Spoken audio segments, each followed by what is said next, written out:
Good afternoon, everyone. A very warm welcome to each one of you joining us today. I am Bhavna Sareen from People Matters, and I'm your host for this conversation. We are excited to host this discussion in partnership with Extramile on the theme Employee Engagement in the Hybrid World of Work. One of the indelible marks left by the pandemic on the way companies operate today has been its impact on traditional work structures. With the demand for hybrid work on the rise, managers and business leaders are worried about managing a disengaged workforce. In this very challenge that we intend to, it is this very challenge that we intend to address today. To help us with actionable and impactful insights, we have an amazing panel of speakers joining us. Let's welcome them. We have with us Animesh Kumar, President, HR and Transformation, Z Entertainment Enterprises Limited. Animesh is responsible for driving diversity and inclusion, employer branding, and the overall organizational change required to enable the Z 4.0 transformation. He also works closely with and mentors the CSR teams internally. With almost 30 years of experience across FMCG, financial services, and the media and entertainment sectors, Animesh has led the HR function across large Indian and multinational companies. Welcome, Animesh. It is great to have you with us here today. Thank you, Bhavna. It's lovely to be here, and good afternoon to everyone of your viewers who's on the call or on the stream. Thank you for joining us, Animesh. Our next panelist is Charles Godwin, HR leader, Zoho Corporation. Charles is an astute human resources professional with 16 years of in depth experience in the entire gamut of people programs and processes in the renowned IT industry. He comes with extensive exposure in managing change during acquisitions and mergers, building capabilities and talent during high growth phases, and executing apt HR interventions. He is also a prominent speaker in student and industry forums and has delivered over 1,500 guest lectures speaking to young minds. Welcome, Charles. It's wonderful to have you with us today. Thank you, Bhavna. Looking forward. Thank you so much, Charles. Our final panelist for today is Pooja Bajaj Chadda, founder and CEO, Extra Mile. Based in Mumbai, Pooja runs an employee engagement startup to help organizations keep their employees happy. About a decade ago, at what seemed like the rise in her corporate career, she gave up her 9 to 5 to fund this 5 to 9 dream. With experience of handling teams across 500 plus enterprises and SMEs, Pooja truly believes that when people are able to bring who they are to work and work in an environment that supports their individuality, they are happier. And this team happiness contributes to organizational success. Welcome, Pooja. We're really excited to have you with us today.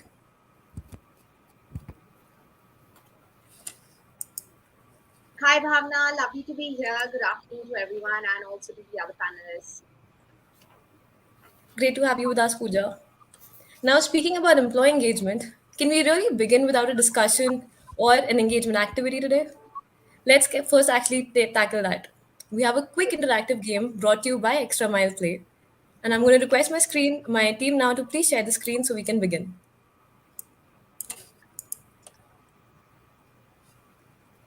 There are clearly a lot of options to select from. Can we please actually click on the icebreakers activity? This is going to be a quick short energizer to get us started before we jump into the discussion. For our audience, we have a total of 5 questions for you that will now appear on your screen, one after the other. Once you've cracked this rebus puzzle, insert your guess in the chat sections. And I'm going to request our panelists to join us in this game as well. This is going to be a very quick interactive game. Team, can we have the first icebreaker, please? All right. You have to guess what is this phrase. It's not a word, it's a phrase.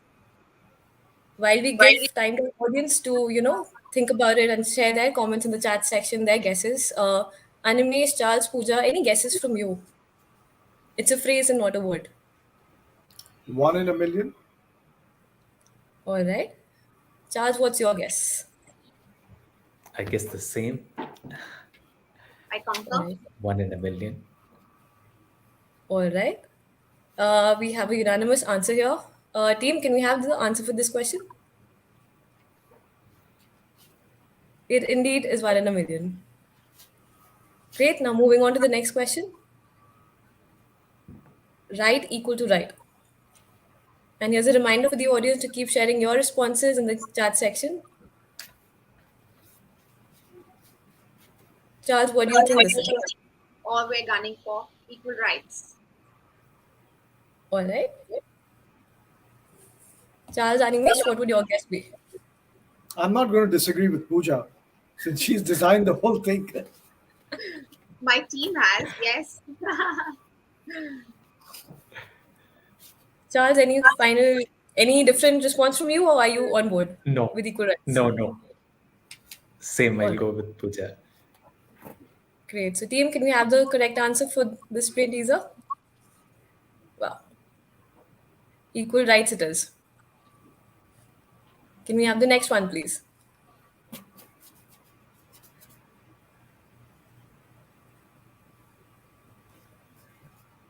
I feel tempted to answer, but I think if I begin describing what this is, I might give it away.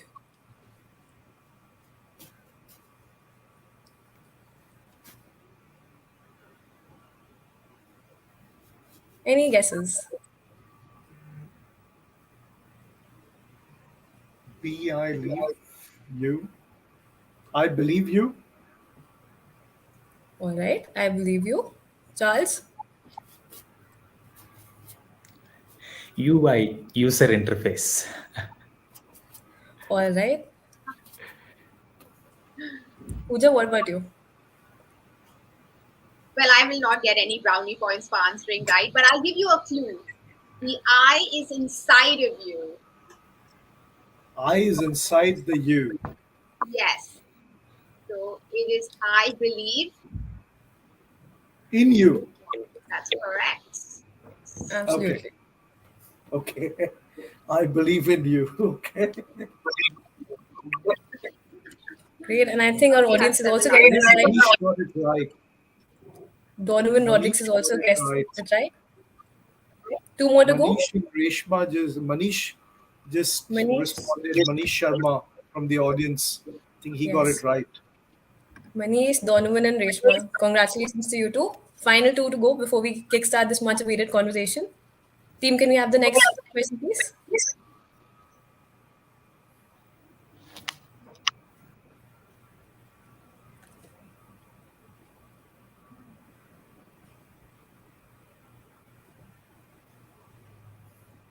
This one's very simple.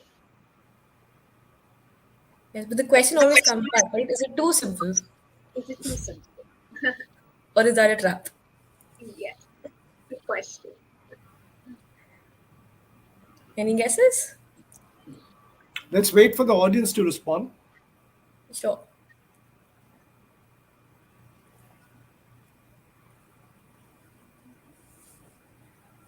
All right. We've got couple saying this is out of the box. Donovan again with out of the box. I actually thought this could be out of the blue also. Yes, it's actually out of the blue, I would say, because we're still inside the box. Right. So is it out of the box? That's the right answer. Tapan again. Oh, it's out of the blue. That's the exact trap and simplicity that I was talking about. Yes, Yeah. absolutely. Bhavna. All right. Now moving on to our final answer. This looks like a password more than a brain teaser, but any guesses?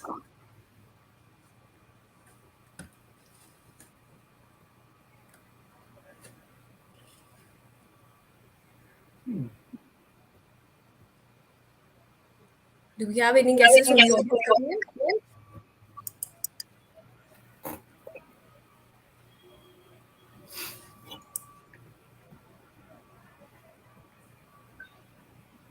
I can't get this one. It's someone who loves numbers Yeah, I know, but I still can't get this one. and finds safety. It's like we Sorry, kept I the missed most that, Pooja. difficult one for the last. The clue is someone who finds safety and loves numbers. Safety numbers. Ta-da! Ta-da. Obviously, that was obvious then. All right, that's what we have. This appears to be the trickiest one. Any responses, any guesses from the audience yet? All right. In the interest of time, should we find should we just find out the answer now? It indeed was safety numbers. Great. All right. Thank you so much for that, team. And thank you so much, Animesh, Charles, and Pooja. That was fun. Thank you. I Yes, haven't man. And started a we webinar with as much fun as we did this time around.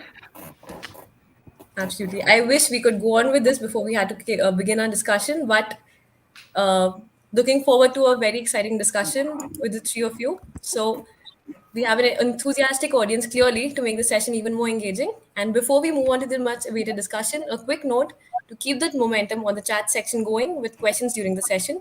Please do share your questions in the chat section and we'll take them up as we go on along the discussion.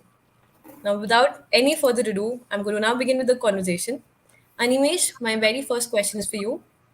As hybrid work becomes a business reality today, what challenges do you foresee companies facing when it comes to engaging and motivating their employees? Thank you, Bhavna. And this has been one of the seminal questions that organizationally most of us have been contending with. I think there are two layers of answers around this. The first one is obviously around the fact that which is very often infrastructure led. That when you look at the the choice of housing in the way we live, and I have more anecdotal insight about Mumbai, which is where I've lived for a very large part of my life. But I would dare say it's applicable even to other parts of the country. Our homes were not designed for uh, four, six, eight people to be living together for 24 hours at a stretch. And it creates an entire set of infrastructural problems in terms of space, in terms of your own time, in terms of the blurring of boundaries between work at home and work in and what you need to do in office. Uh, and I would dare say, just as an aside, I think women get the short end of the stick, especially when they work from home, because they tend to get called upon a lot more by everyone else to get involved in home chores. So there's that infrastructural problem, which one can spend a lot of time talking about.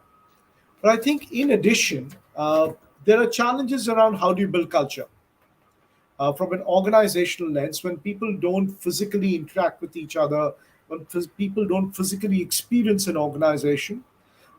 Building culture, building connections, building an emotional bank becomes incredibly difficult to sustain, to create for most organizations.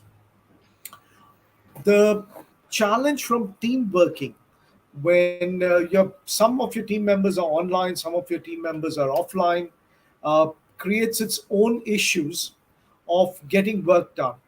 When everybody was offline or when everybody was online, uh, we all knew how to manage, and that I think that kind of and we were well post COVID. We had found our ways of working in a completely virtual world.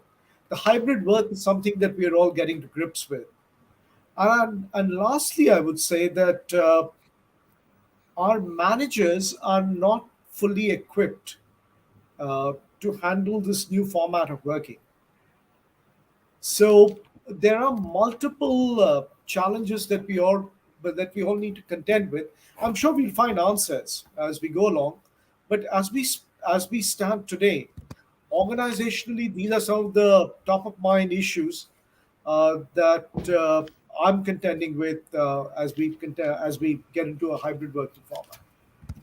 Right. So like you rightly said, Animesh, there is infrastructure, there is culture, there's management, and even if I could, broaden that to say leadership challenges, both challenges that employees face from the leadership and the challenges that leadership today encounters on, how to really enable a seamless hybrid workflow, a seamless hybrid culture.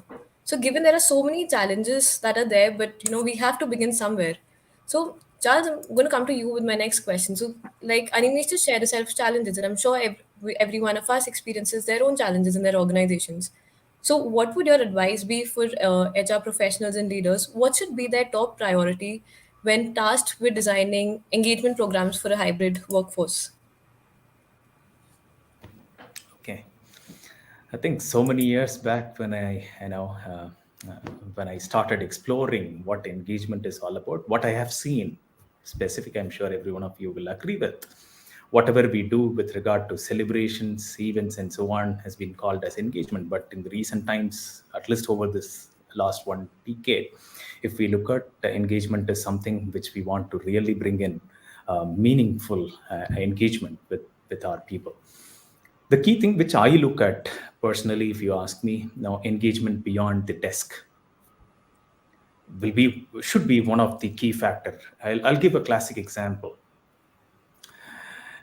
So many years back, one of my HR leader, when one of his reportee had personal issues, and he took him out for a drive and went for a movie, had a casual conversation after the movie, and had dinner together, and the comfort which that particular employee and the manager both had to connect with, to easily understand what exactly the real engagement is all about, that that helped them to build a bond, or bring in a sense of belongingness. So engagement, any initiatives, when we create programs, especially as far as engagement is concerned, I would suggest engagement beyond the desk will definitely help a lot, because now we are really bored sitting in front of our system, having all our initiatives at our workplace or at our home connected remotely. And the other thing is, as I mentioned, this classic example could be now how as engagement can bring in an emotional bond, an emotional connect with the team as well as with the leaders. And finally, I would suggest, most of the times this is one of the challenge which we will experience. Leaders don't participate in any of the engagement mostly, right? I think it is high time wherein leaders being part of any of the engagement initiatives. Example, I would say we have one of the interesting initiative which we have been doing in the last 2 years. I would say CEOs connect with people, especially during the tough times, especially during this remote times, especially during this hybrid model, whether it's CEO or the leadership level, engaging with people, engaging with their community, and creating a sense of belongingness. If we can bring in some programs in line with, I think most of the problems in the organization with regard to people can be resolved. Right. So two things really stood out for me from what you've just shared, Charles. The first thing being not just engagement, but meaningful engagement. And the second part was leadership participation in these engagement activities that we build to weave that sense of belonging and community at the workplace. But we know while this was anyway a challenge, even prior to the pandemic, the element of hybrid, the element of remote, the element of virtual rather, has actually made this 10 times tenfold more challenging. So, and there are different avenues that employers today are leveraging and experimenting with to, understand, okay, what is the best way for them to engage their workforce and how can they personalize those activities.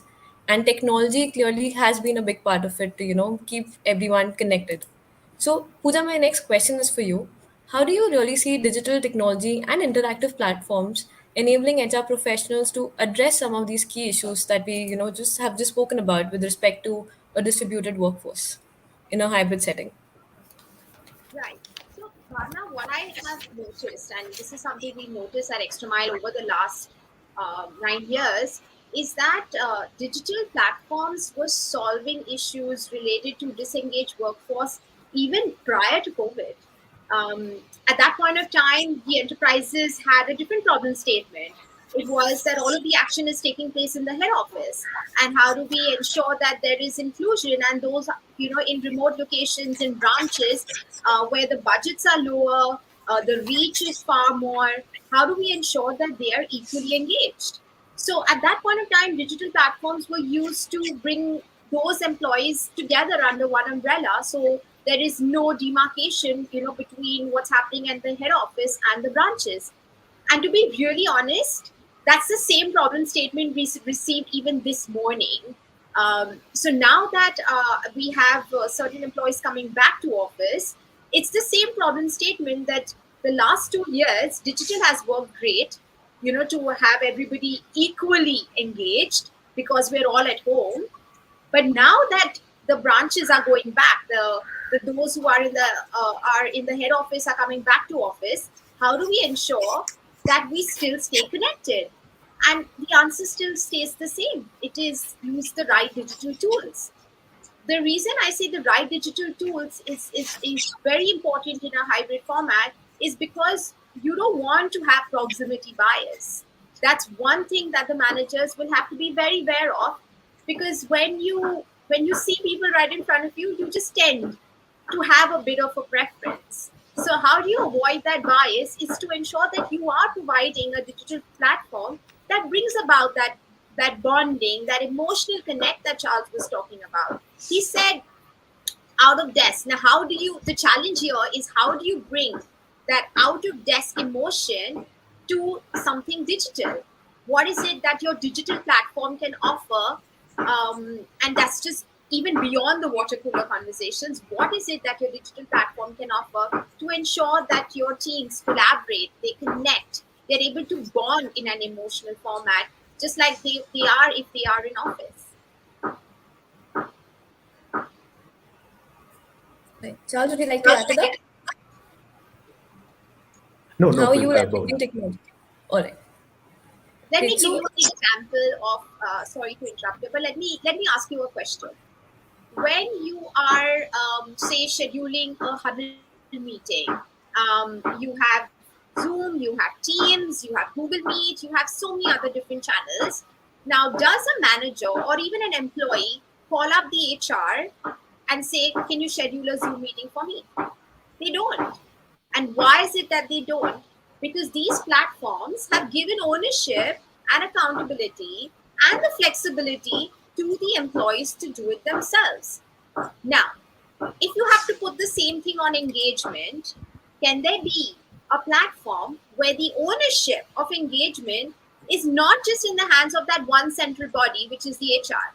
If the HR is not scheduling Zoom meetings for you, why should they be the only ones scheduling your everyday engagement challenges? They should be, they do the fun Fridays, they do the festivals, they do the sporadic engagements. But can engagements really be sporadic? Do you want to move to a culture where engagement is periodic, where engagement ownership is in the hands of the line managers and the users? That's a digital tech platform that will meet these issues of a disengaged workforce. sure. So I think Pooja, somewhere that also ties back to what Animesha had, shared earlier around the challenges of, culture and manager readiness. Because if we limit the essence of, engagement to HR, you're really treating it as a task and a responsibility of one function alone.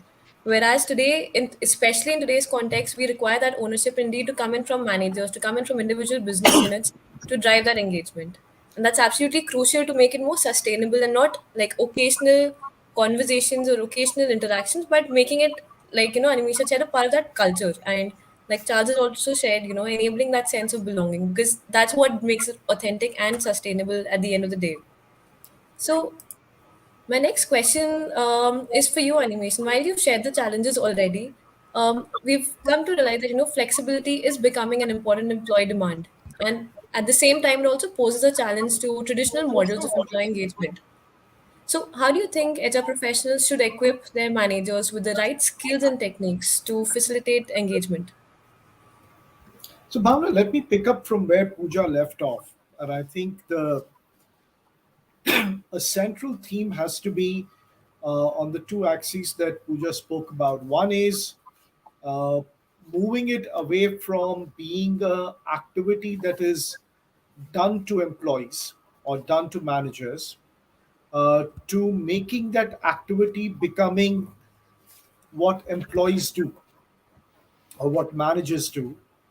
And there is therefore a shift in the role that HR needs to play, which is from doing to enabling. So instead of doing an engagement activity, and I can hear collective groans go up every time the HR does an engagement activity, because then everybody is in a compliance mode, right? Or a large number of people are in a compliance mode when an organizational mandated activity, event, etc., is being done, unless except it is going to go out and having fun on the beach. But anything else, there is a collective groan. Uh, what I think needs to happen is HR functions need to enable engagement. They need to provide the tools, they need to provide easy to use, intuitive interfaces that allow for managers to find their own ways of engaging employees, and not just leave it at the manager to employee level, but even actually take it from employee to employee level. There is no reason why a bunch of people cannot get together and engage in an activity that helps them get to know each other better, that helps them break down existing barriers, that helps them create a deeper emotional, cultural bond with each other, and why that needs to be set up by someone. Uh, the world is very clearly moving to a place where a lot of this is available on platforms like Extra Mile Play, to be used and deployed without it requiring humongous efforts, amounts of work at the back end. But there are a few other shifts that are also happening. I think organizationally, and in the life cycle, or in the life of every all of each and every one of us, which requires engagement to factor for those. I think the first one is that as we move from uh, having clear boundaries between work and home to a very blurred work and home boundary, engagement needs to move from being done only for an individual to actually engaging the family also, because it's uh, it's all one collective of people that's there. The second big shifts that's going to happen is that engagement, instead of being episodic, needs to be always on. It's a continuous engagement agenda, because I think work from home has actually driven up stress levels for most employees and for most of us in the new ecosystem. The the the last one that I would want to leave with the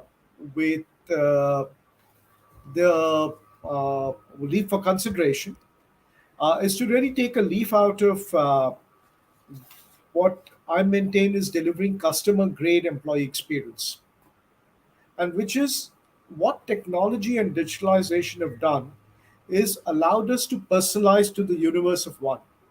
So engagement for Bhavna can be different from engagement for animation, can be different for engagement for Charles and Pooja. And I mean, theoretically, you can build engagement on a one-on-one basis. And when you have the traditional formats of engagement, it's always one standard activity. And you'll find typically that 15 to 20% of the people like the activity and are fully engaged. The rest of the people have a very sharp sliding scale of being engaged in that activity.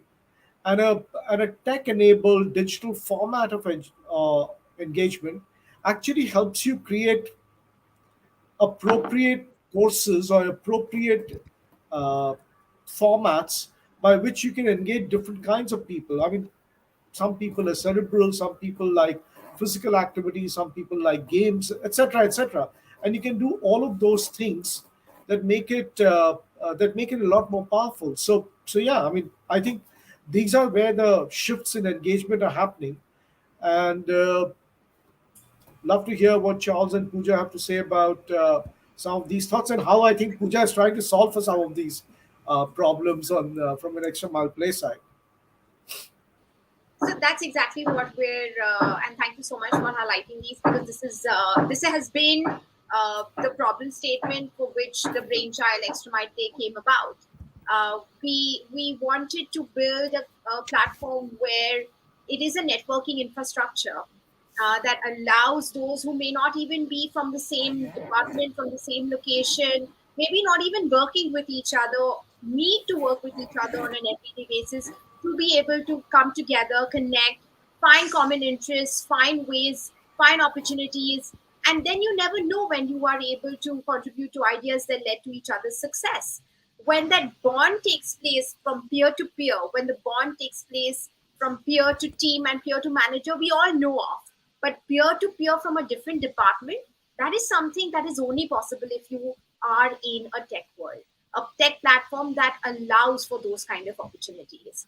Now, let's say, for example, you have just one HR or organizing committee, they will schedule an engagement calendar that fits what they have been told, their KPIs.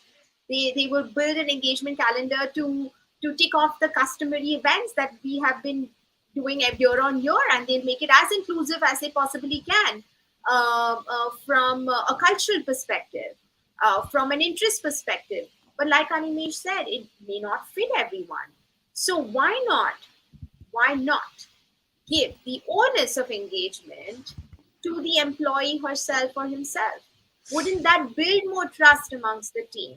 Wouldn't that be more really inclusive than just having a committee organizing everything?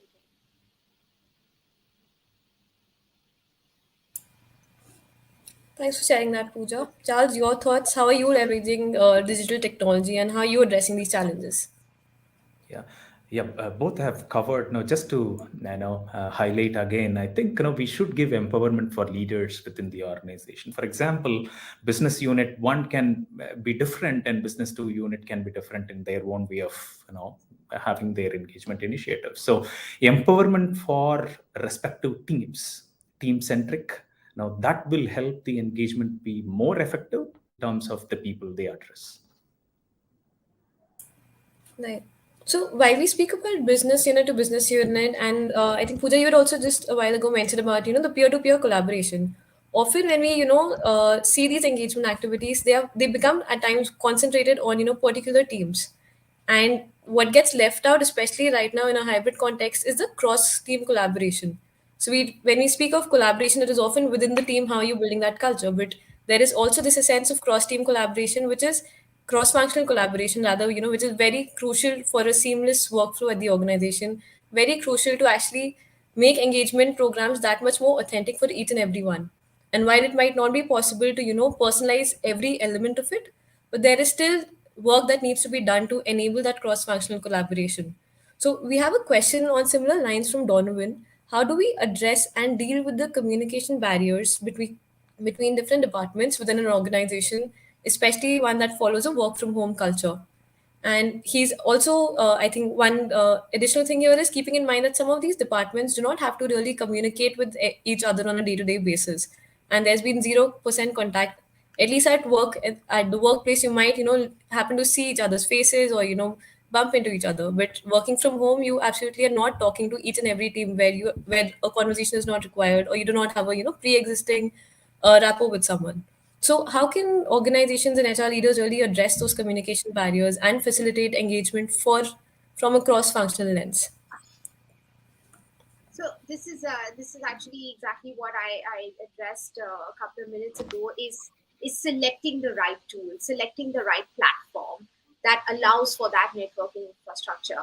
When you give employees the ownership to curate their own team engagements, to invite employees from different departments, because you may share similar interests, you may be part of a hobby club which is virtual, and connect on those similar interests. It doesn't matter if you are not working together on an everyday basis. You have met because the organization provided you a platform that has helped you identify that, guess what, we have common interests. You could be bonding over something that you and I just did about pets some time ago. You could be bonding over things like art or music, whereas art and music and all of these platforms would be once upon a time engagements that may be scheduled by the HRs in the office, a digital platform that allows for continuity of such conversation, of such and such opportunities to share interests. That is the time where a work from home engaged workforce is a possibility. I think that brings in the element of scaling the how scalable are our engagement programs today. Animesh, would you want to take up that question next? Like, how are you really enabling those scalable engagement programs at Z? Are you doing something differently? What has worked? What are some challenges that you've encountered, and how are you overcoming those? Animesh, you're on mute. Before I answer that question, I wanted to add one more perspective to the question that Donovan had asked, which is how do you get departments to collaborate or to work with each other? And while I'm sure it is obvious to everyone, it still bears mentioning that departments don't collaborate. It's people that do. And the the entire effort that organizations need to make is getting people to interact with each other. There, in any organization, there'll be a bunch of friends you have, and then there'll be a bunch of acquaintances. You don't really need to like everyone, and theoretically it's just not possible to build a structure where you like everyone, but it's imperative that you understand what the other person does and how this entire value chain fits together to create profit for the enterprise. And that happens by increased communication, by increased interaction, by creating interfaces where people can get to know each other, talk about what they do and what they don't do. And that I think Pooja is covered. There are digital formats.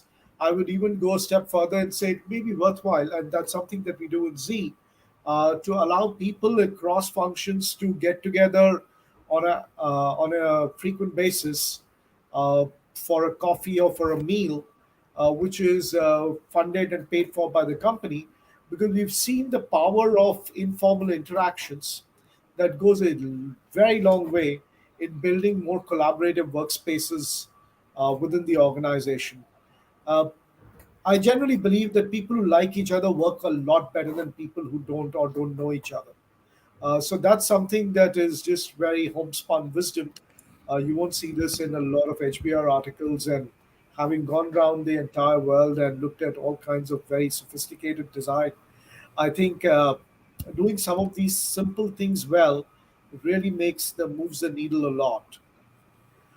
To the question that sorry, Bhavna, I was reading Prateek's question, but I think you had something else on how do you scale engagement, right? Like, Um, the short answer is you have to go digital and get technology driven. Uh, there is uh, there is no framework which allows you to scale stuff at a reasonable cost. I mean, of course, organizations will have the annual offsite and team annual get-togethers, etc., etc. But you can't do that frequently enough. That's a once in a year typically activity that is very expensive. Scaling can only happen through technology and digital interventions. right. I think Animesh, one thing really stood out there was when you said about, departments don't collaborate, people do. And that's where the entire approach and the strategy falls in place, because it's about looking at engagement as a people program and not just a process that, you need to implement or identify. And I think that's where the entire human centric approach or a humane approach comes in. And it is a very crucial element that might often go missed, especially in a, virtual world or virtual workplace today. Yep. Charles, would you like? Yeah, sorry. Charles, would you like to add your thoughts to that before I move on to this question from Prateek? How are you really what are you doing differently to scale programs, and how are you really enabling Yeah, cross-functional collaboration? I think the basic thing which we focus on, I focus on, would be creating simple avenues for people to connect and communicate, and collaboration will automatically happen. Example, I would say, especially during hybrid, especially during the remote times, having different platforms for people on their area of choice. For example, I'm crazy about automobile, right? I know the entire population with 13,000, 15,000 employees. Now we have, we have a platform where we can connect, share. And if I'm interested towards politics or memes and sports and so on, creating different avenues, simple avenues for people, so that people will voluntarily try to participate. All right, could be food, could be parenting, could be motherhood, or could be anything. Right? These small engagements, I can give classic examples like, especially during COVID times, many managers have wondered, this bunch of people, don't even speak before COVID, but during remote times they have opened up, and they have volunteered to share, participate in the this kind of unconventional engagement. So make it simple, people to participate and connect, and collaboration will automatically happen. And the second thought would be, we get to know the area of interest of people, maybe their professional journey as well. For example, being an IT company, my core is development. Maybe I might show my interest towards design in some or the other form, right?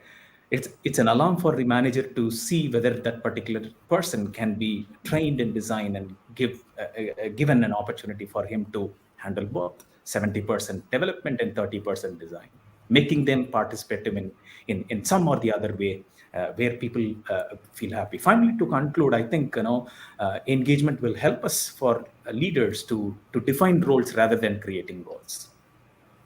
Right. We get to Thank you so know much. people's Yeah. stuff. Yeah.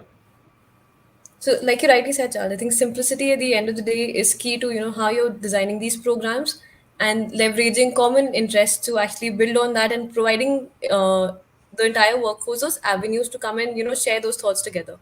And it's really interesting the point that you mentioned on how some people before the pandemic did not even really speak up, but when you give them these forums, you actually see another side of their personality, and that will somewhere go into inform how they are able to actually better collaborate now at work. So we've spoken about cross-functional collaboration. We've spoken about engagement from a lens of having common interests. Another key pillar when we talk about engagement, especially in today's context, as we hear so much conversation around the need for upskilling to stay relevant. Another pillar in engagement is learning. At the end of the day, we've got a question here coming in from Prateet on similar lines that says, I see that the learning has reduced invariably due to work from home. How do we ensure that employees are engaged at all times and learning interventions are on steadfast, rolled out, irrespective of hybrid or pure remote work culture?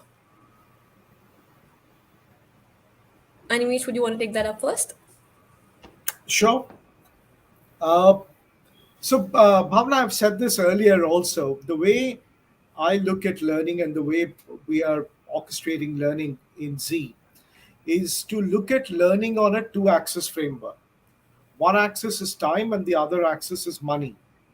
And then you can say there is employee time and organization time, and there is employee money and organization money.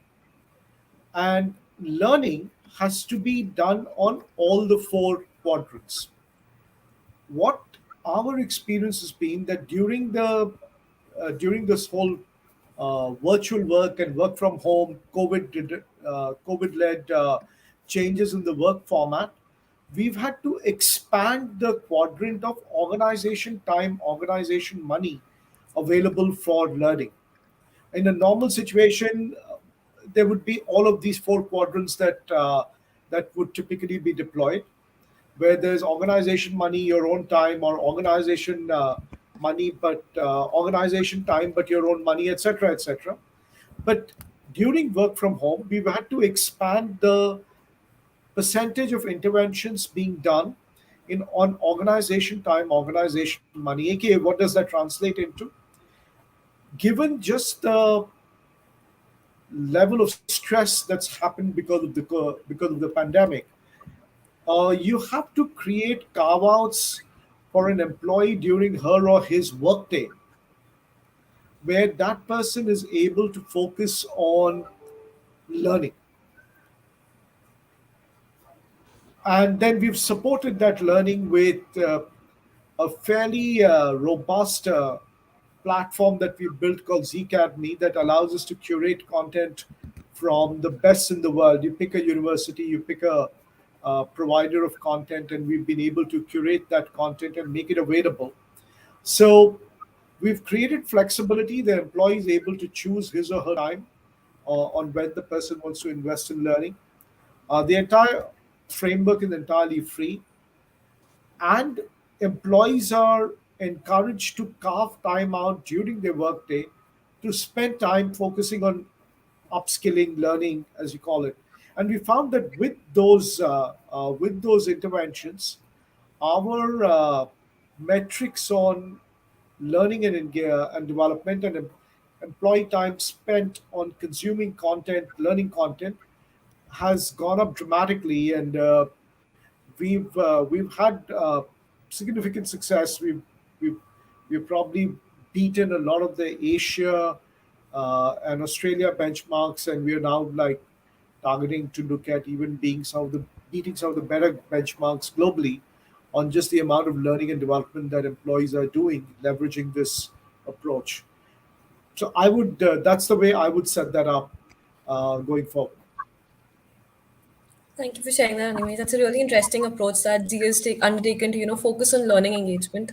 Pooja, would you like to share your thoughts on Yes, that? yes. So I'm a strong believer of learning is possible and encouraged when learning can be fun. I mean, we saw this as children. We always learned through play, and that was when learning was really fun, and nobody had to tell us what to learn, or we didn't have to, be burdened by the thought of learning every day, or park a slot on our calendar that this is the time that I will set aside to learn. Learning just happened. It happened through play, through conversations, through interactions with friends, and my question is, why should that change even now? We know that we learn great when it is fun. We know that team offsites and team building programs are so exciting because they are experiential in nature, and through play we learn. So when you do the same thing digitally and you have to apply the same format of gamification through learning, why can't that also encourage learning the same way? So that's something that I would say. If the traditional formats of learning haven't worked, try games, try learning through play. Completely agree with you there, Pooja. I think gamification in learning has indeed proven to be a lot more effective in terms of engagement today. Charles, your thoughts before I move on to the next question. How are you enabling learning engagement at Zoho?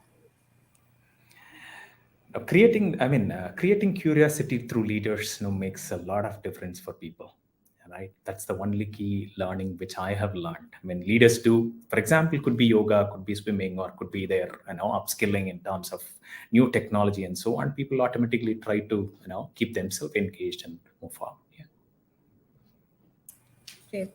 So we've just spoken about, a while ago about how do you scale learning programs, and the answer was clear that it is indeed technology in today's context, and there are various other elements from leadership involvement to enabling the cross-functional engagement aspect of it.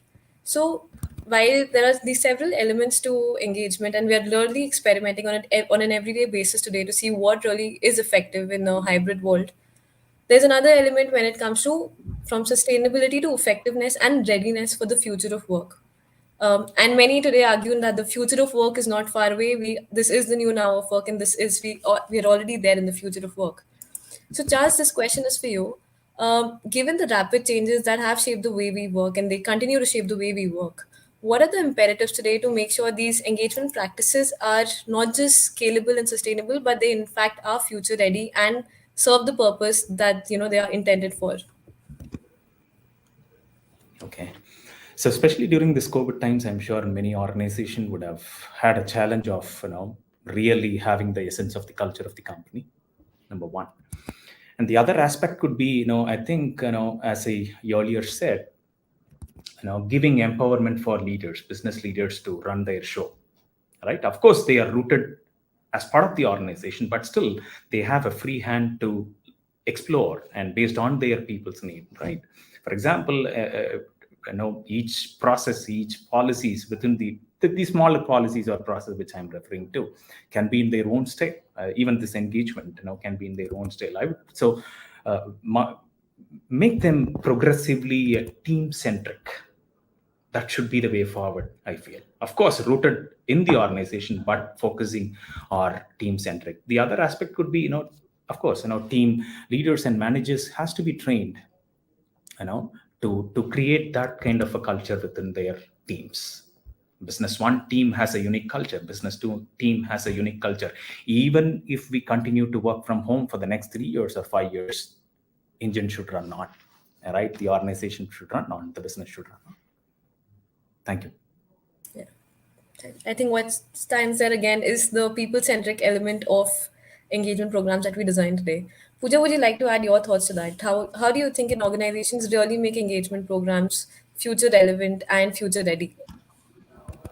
So I will tell you about one problem statement that we have consistently received during the work from home and now also during the hybrid period, especially with those who are working remotely, is that when you have your everyday huddles, when you and an average Indian would probably at that point of time do about 8 to 10 Zoom calls a day. Now, it perhaps if you're in a work environment, it would have probably dropped to maybe less than 50%. But the key problem statement was, how do you make conversations non-transactional? Because when you have an agenda that you have to achieve in those 30 minutes of your Zoom call, the team joins in, and you just shoot exactly what you have to speak, and that's it, you're done. And what is the engagement then? That's the fun Friday that we will do at the end of the week, where we can have fun conversations. So what happens is during the entire week you're fatigued. You have so many calls that you have done every day, and maybe at the end of that Friday, when you look at your calendar and you have 10 other calls planned, you might even skip the fun Friday because you're just done with so many calls. So what if we really looked at those everyday meetings, whether they're in person or they're hybrid or in a remote Teams call? What if we looked at those everyday meetings and parked 2 to 3 minutes, like we did today in today's webinar, to make the conversations a little bit non-transactional, to make the conversations in such a way that those who are on the call at the start or maybe in the middle towards the end actually feel connected with their participants in the call. There are times where we just mute and we leave when there is a long chat, right? If someone's presenting. But if we could use those 2 to 3 minutes of everyday conversations to make it more meaningful, I feel that it's exactly a big game changer, and it doesn't have to be those parked engagements on your calendar. Right. I really like the part of when you mentioned about the non-transactional and the element of making these programs again more effective. I think a question here, and I've got a question in from Chandan, and with this permission, I'm going to tweak this a little bit. We see, like you just spoke about, engagement calendars in place. And sometimes that's what engagement programs, somehow get very limited to, just being this activity that needs to be done to engage employees. And the definition of that engage employees varies from organization to organization, where for one organization, it might be a priority. For another one, it might, end up becoming a tick in the box due to certain other business priorities. So, especially in such cases where, we find that focus on engagement missing, what are some ways that HR can really equip managers to engage employees? And I think this somewhere ties back into, what we spoke earlier about ownership and ensuring that, it's on the people focus of it. It's not really an HR driven initiative, when we talk about engagement. So what really needs to be done when we speak about manager readiness? And I think that's what Animesh also brought up right at the start, one of the key challenges. So if you had to advise HR professionals, what would your advice be on that? How do you boost manager readiness to engage? So, Bhavna, I think there is an inherent anomaly. Uh, if it is not on the organizational agenda, then it becomes quite difficult for HR functionally to focus on it. Uh, it then has to be left to individual HR managers, leaders, to find ways and means of ensuring that line managers are doing what it takes to engage employees. And I would say that good managers actually make sure that their employees are engaged, irrespective of whether it's an organizational mandate or not. The the short answer to the question as to what can you do if the organization is not supporting this uh, is really not too much in my view, because your access to funds and your access to let's say subscribing to extra mile play, etc., and some of those things can be limited. But what I would spin it to say is the role of HR in that situation has to change. Organizationals, it's always been true, and increasingly it's becoming the center of plate conversation across all successful companies, that talent and culture are the only real differentiators of organizational competitiveness in the marketplace going forward. Talent is the raw capability that you bring to the table, the IQ, EQ, etc., of all the people. And culture is really whether your 1 plus 1 becomes 3 or 1 plus 1 becomes 1.5. I'm at a very simplistic level defining that.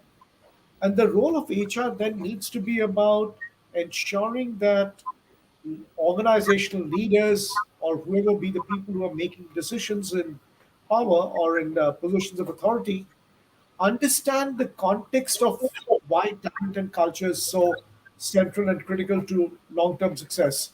I would say even short-term success, but sometimes you can still deliver three a quarter's performance without being very focused on talent and culture. But beyond a quarter, if we don't stay focused on this in a talent market that's become hyper competitive, I don't think it's a feasible, sustainable enterprise.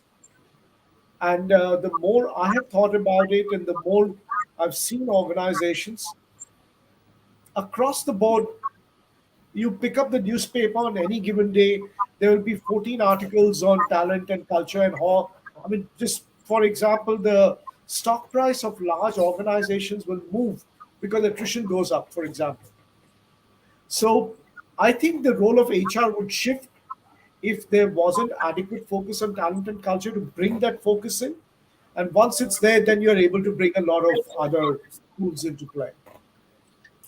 But let me hand it over back to you and here, Charles and Pooja. I understand that this might be a more radical view around the question that has just been asked.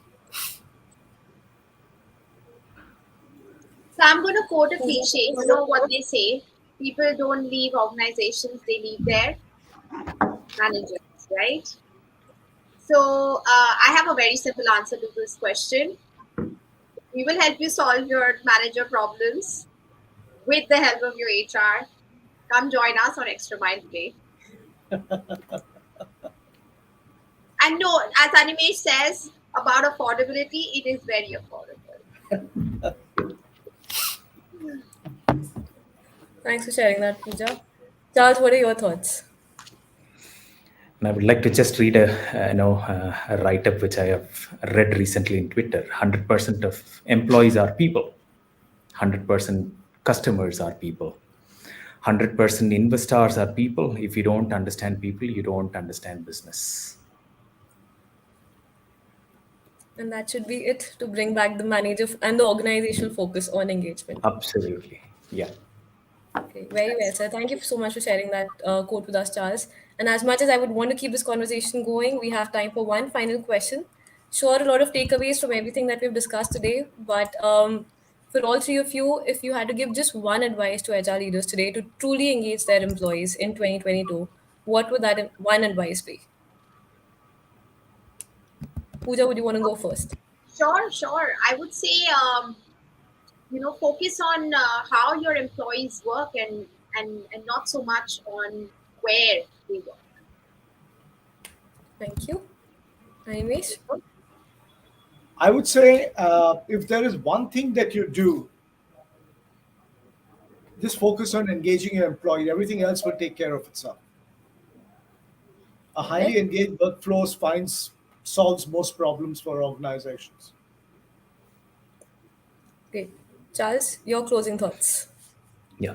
Communication has to be done in crisp and simple manner, and should not be confusing or misleading. Wonderful. I think that's as simple and clear as it could be. Great. Now, thank you so much for your time and insights today, Animesh, Charles, and Pooja.